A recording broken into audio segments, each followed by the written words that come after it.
fucking side of the road. Shut the truck off. Open the door so it shuts the power off.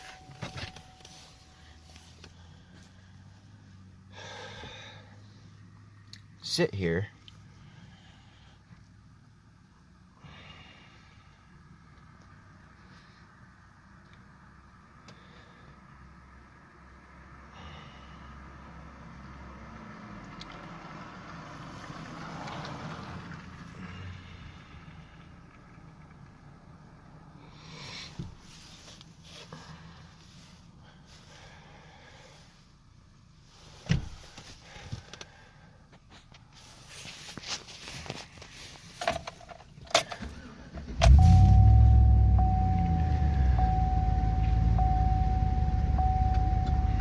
And now it's good. Unfucking believable.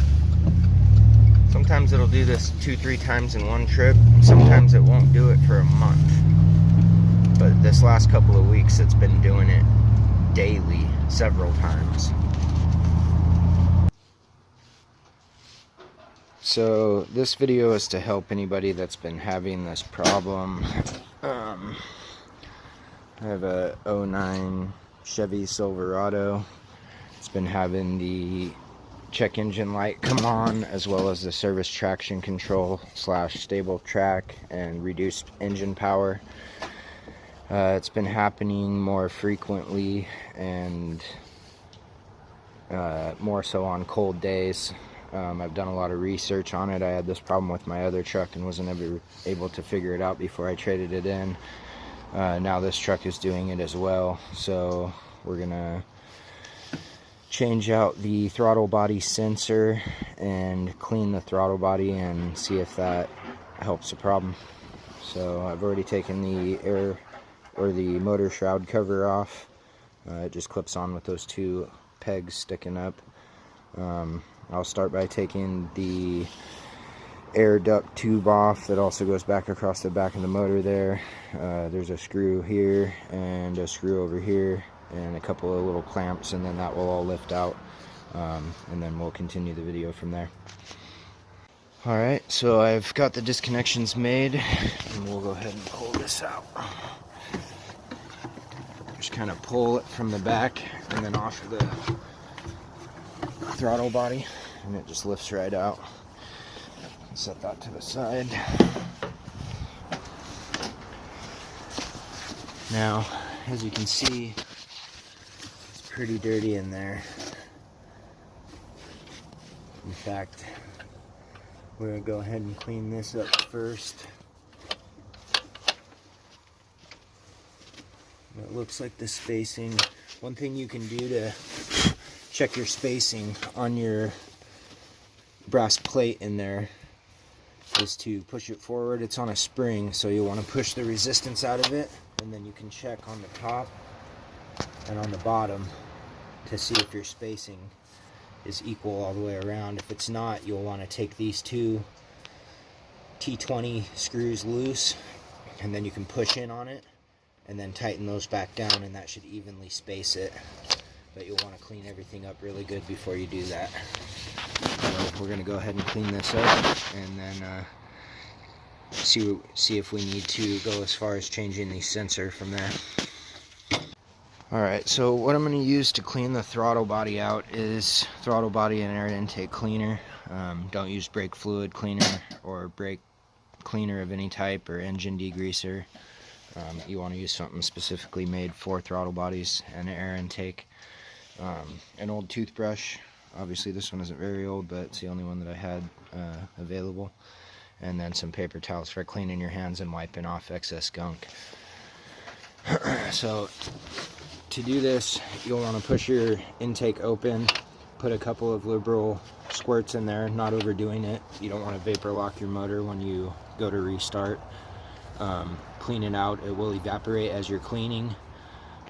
You want to get it all scrubbed good and then wiped out. Spray a little more, scrub it, wipe it out, and repeat until it is clean, or to your satisfaction. Don't forget to also clean the back of this brass plate. It typically is more dirty than the front, so don't forget to not miss that area. Alright, so I've cleaned out the inside of the throttle body, making sure to get the rim behind the plate, up in the hinges really well, the tight area where the brass meets the edge wall. You want to get that nice and clean. This entire flange in here where the sweep slides, you want perfectly cleaned out, top and bottom. That way when you push it in, if you look around the rim, there is not even a gap big enough to get a piece of paper through, and it's perfectly spaced. That's what you want. When it's open, it allows just enough air for the motor to run at a perfect idle.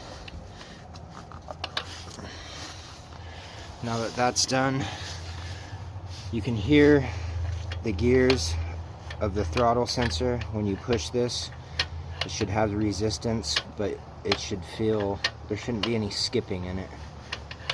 This one does feel like it has a little bit of a knock in it, so I am going to go ahead and change out the throttle position sensor. Do that by extracting this gray clip. The harness will come out. Remove the clips, pull the throttle body out. There is a gasket around it. Make sure that that either stays or you have a new one with your new sensor. Alright, so I've removed the wiring harness as well as the clips, and this is ready to come out. This is the old sensor. That's the seal right there. Appears that the new one does come with one. And it also appears that the prongs have came out with the removal and are still attached there. So in that case, make sure that you pull these off before you try to insert your new one, or it won't go on and you'll wonder why. This is the actuation cog that actually is affected by the sensor, so you'll want to make sure that this straight bar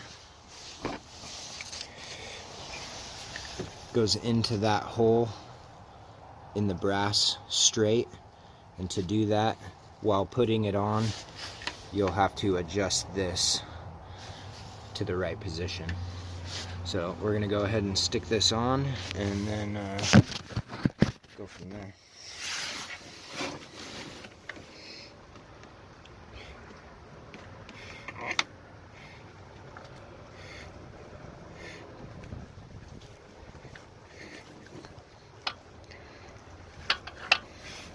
And there it is. Now, you take your new clips,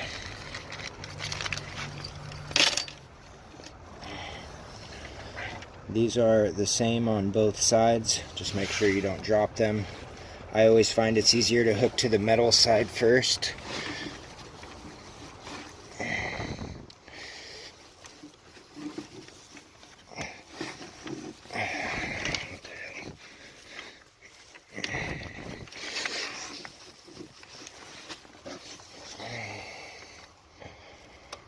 Well, in this case,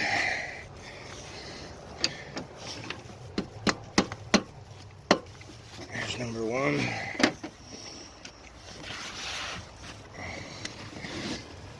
The first two are always the hardest.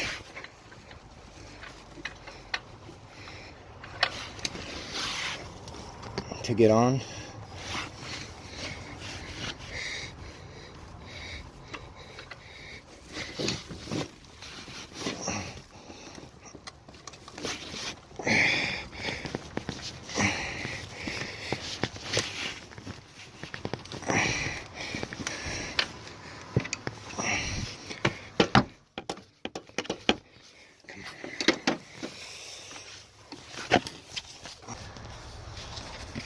So once the first two are on, it's a little easier to get the other three on.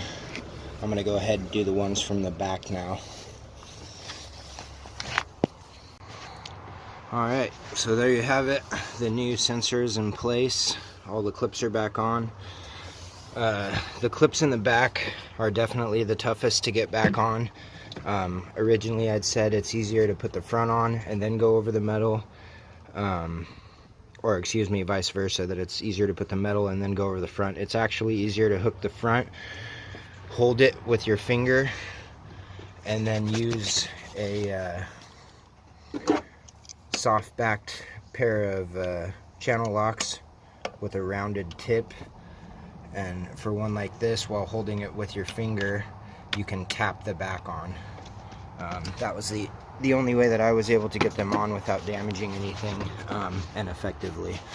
So now that all those clips are back on, it's just a matter of putting the harness back in, putting the shroud back together, and then doing a pre-fire for after cleaning this. Sometimes it will make your vehicle hesitant to start and a little pittery right at first, as it's blowing all of that gas and evaporation from the cleaner out. That's why it's important to use intake cleaner and not brake cleaner. So we'll get this back together and then we'll go ahead and give it a test fire, and hopefully the engine power reduce problem will be solved and fixed. So when you're getting ready to put your shroud or your air intake back in, you'll want to check inside of it, make sure there's no debris, loose dirt around the rim, clean off any impurities or dirt from inside of it. Also, in your condensation catch, you'll want to tip it upside down, make sure there's no water collected in there. Just give it a good blowing out if you have an air compressor. If not, do your best to clean it before you reinstall it. You don't want anything getting back into your intake or through your throttle body that could potentially damage your motor. Alright, so when putting that back in, what I like to do is get it into place, get this fitting over the male piece. Don't tighten that yet. Once you start sliding this piece in, you want to slide it back far enough to where this rubber grommet hooks over that peg. Then it's in the right position. You can adjust your hose clamps to the area you want them and tighten them down.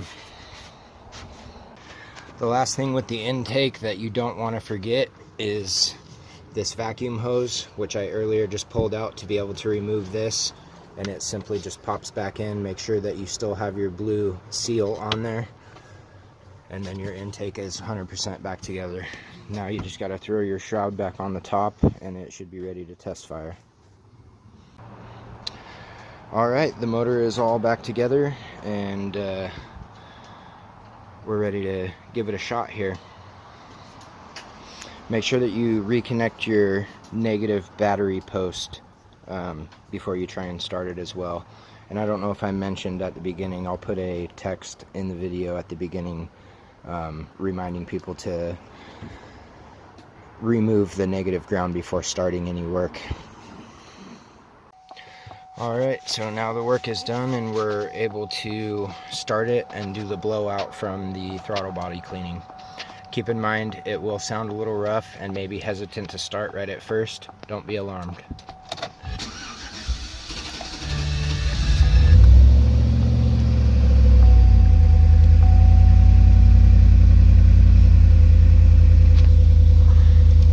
The check engine light may remain on if you previously had coded for reduced engine power. That should shut off within the next few times of starting and shutting off your truck, assuming the problem has been eliminated. So already I'm noticing that I'm idling and that my start idle is much smoother and much better.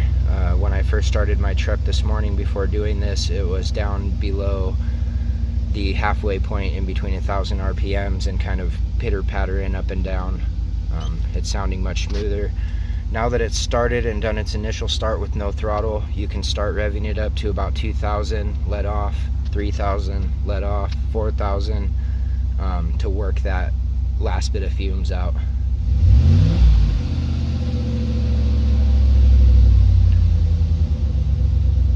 Yeah, and again, already the idle down and the idle progression and sequence is sounding much better.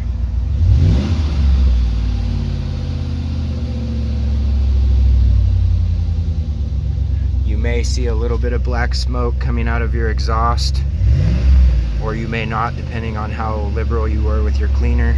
The less the better, but if you do see it, don't be alarmed. It's perfectly normal.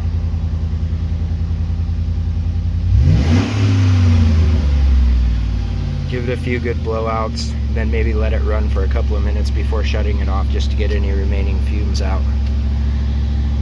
So I'm hoping this fixed the problem. I will do a follow-up video in a couple of days and tag the link to the comments of this video just to let you know if it did solve the problem.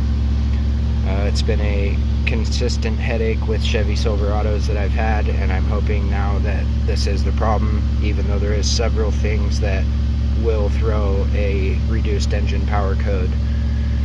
Anyway, I hope this video helped you all, and have a good day.